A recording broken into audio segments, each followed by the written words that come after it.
So I don't think it's been a secret that I've been a little bit skeptical up until this point about whether or not this movie was going to be good or not.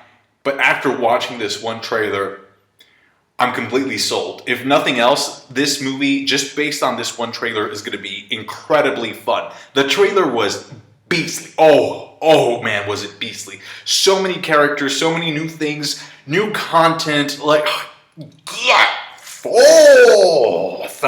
I think I really should have had more faith in Oda when they announced that he was supervising it, because once Oda says that he's like giving something his seal of approval, the quality is there. We got Sabo, Koala, Akainu, Rob Lucci. There's a flashback between Tesoro and Doflamingo. What a, oh my, I'm gonna break it down a bit, but sorry. I'm so excited I can't even talk. It was so amazing when I saw Luffy go Gear 4th in that movie quality animation. Amazing. I can't wait. By the way, they've been licensing this movie throughout the entire world. I think Australia, Germany, like countries that love One Piece have already licensed it, and they're going to get it like really close to the release date in Japan. Unfortunately, though, as of this recording, they still haven't announced like a release date in America. Not only that, but in Japan, if you go to the premiere, like if you're one of the first people, you get like a special volume for the movie. So I'm about to break it down. Sit tight. I can't wait for this movie to come out. I'm so excited. I don't think, not even the film Z trailer got me this hyped. I'll just leave it at that. Anyway, here we go. So the first thing we get are pretty nice looking establishing shots of the Gran Tesoro, which is the ship where the movie's going to take place. If you remember, I said in a previous video that the city itself is actually recognized as a state by the world government, which is why Akainu is there. If you see this shot here, you see the Sunny going in. You see the welcoming signs at the top being repeated over and over again, so they're barely arriving here. It kind of makes it feel like they're inside of a game already. We see Gildo Tesoro playing with his rings, and I think this trailer pretty much confirmed the idea that he's a paramecia user that can control gold. As far as I've been able to notice, there's 3 different ways in which he uses his ability. The first one are the vines that we see some of the characters fighting off or being constricted by, and these vines can turn people into gold.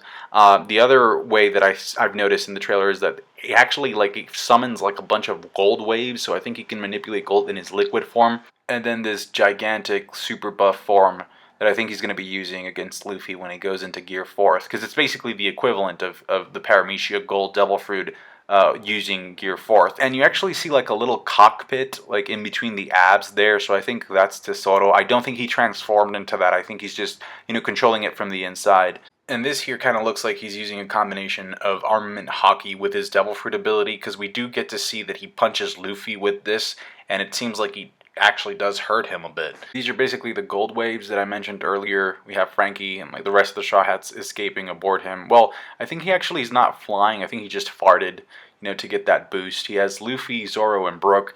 And after that, we see Robin carrying Usopp and Chopper. And then after them, we have Sanji carrying, I think it's one of the showgirls, along with Nami. So he's skywalking and loving it because 2 ladies are holding on tight to him.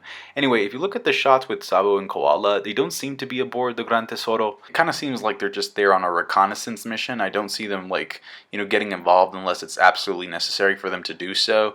And, Sabo's just really relaxed. So he's like, oh, well, if Luffy's there, just leave it to him. I don't know. That's the feeling that I get. Plus, in Dressrosa, Koala, her entire mission was basically just to gather information. So I kind of get the feeling that that's what they're doing here. And just like in Dressrosa, since we got the revolutionaries, we also got CP0 on their tail, which explains why Rob Lucci is here. Now, I also saw some art for Spandam, so he's also there, but I just don't see them playing a very big role unless it's absolutely crucial that they do so or for government intervention purposes. But who knows? I mean, that just makes this thing even more chaotic if they get involved. Having all these characters here, it's crazy because it's beginning to make the movie feel like canon in a way. And, you don't really want to have, like, a movie that's too cluttered, but if they actually have substantial roles, that's going to be nuts in a very fun way. This here is another scene that kind of makes this movie, get that canon feel to it, because you have Gildo Tesoro exchanging money with Doflamingo. Obviously, we know that Doflamingo had ties to the black market. So, and not only that, but we get a shot of this woman, and she's wearing some handcuffs. She looks like she was in chains, so she might have been a slave. And we know that Doflamingo was also involved in the slave trade as well. Call me crazy, but she kind of reminds me a little bit of Monet. Anyway, this is something that I definitely thought I'd never see. The Straw Hats dressed up in full Tenryubito Celestial Dragon gear with Usopp being the main dude. Like Sanji and Robin being the bodyguards. That's hilarious. So they're obviously trying to infiltrate Brooke, man. Brooke being the woman. Just seeing this shot alone, it made my imagination go crazy. Like, what could have happened so that these guys, like, thought that it would be a good idea to dress up, impersonate some celestial dragons? Like, where did they need to get to? What did they need to do that they had to do this? Then you have, like, this very brief shot of a clash between Guild and Zoro. And then after that, you get this shot, and you're like, what the hell happened here? I think this is in the very beginning of the movie, because they're all wearing white. Like, you can tell by the outfits. And I think they're going to be invited into a party, and then the Straw Hats are going to get ambushed. Because you also get a shot of Luffy, like, on the floor. So I think that's what's happening here. So they get wrecked while they're inside. And, you know, if you think about it, it kind of makes sense, because I think he's definitely an awakened Paramecia. And since the entire thing is made out of gold, like, he can manipulate everything, right? So he can control that. So he's definitely at an advantage there. But then once they step outside, once you see that night sky, like that really dark environment where Luffy's going gear 2nd and then gear 4th, I think that's near the end of the movie, and that's where Luffy starts balancing things out.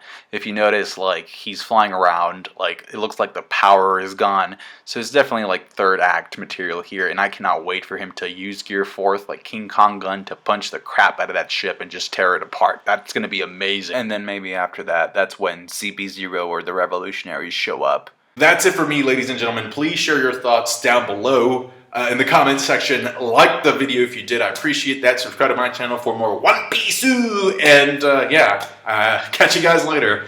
Oh man, this was a beastly trailer. Oh, this year for entertainment in terms of comic book movies, and now One Piece, it's amazing. Holy crap. 2016, great year.